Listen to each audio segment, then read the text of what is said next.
দিয়া খেজুর পেকে গেলে উটের পিঠে করে বাগান থেকে বাড়িতে খেজুর নেই, এই উট দিয়া হাল চাষ করি, উটের দুধ খাই, এইভাবে উটের কাজ করি। তো ভালো, উট দিয়া কাজ করাও তো উঠে খাইতে দাও না। ওই রাসূলুল্লাহ গরিব মানুষ, নিজেই খাইতে পাই না, উঠকে খাবার দেবো কোত্থেকে? সুবহানাল্লাহ বলবেন না?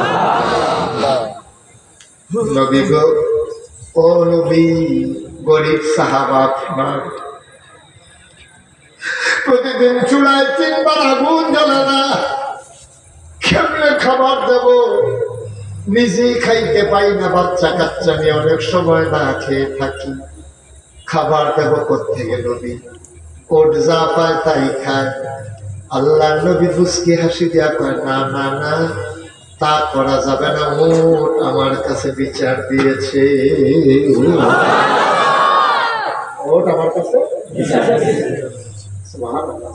আপনি এটা দেখেন, এটা ইউটিউবে কোটি কোটি হাজার রাতের আপনি তো ওয়াজ শুনতে পারতেছেন, মনোযোগ নাই দিয়ে সুবহানাল্লাহ সময় আপনি ধরে আসতে মোবাইল নিয়ে ব্যস্ত আছেন, উঠতেছেন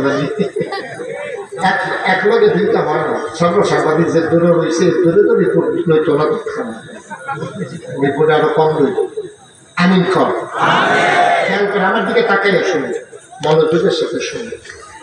সারা জীবন তো ইউটিউবে বিক্রি এসেছেন কেন? তো বাড়িওয়ালা আগুন দিতে হয়, পকেটে ঢুকাও, তোমার কথা শোনা যায়, তোমাদের ভালোর জন্যই তো বলতেছে। এটা বন্ধ করো, বন্ধ করে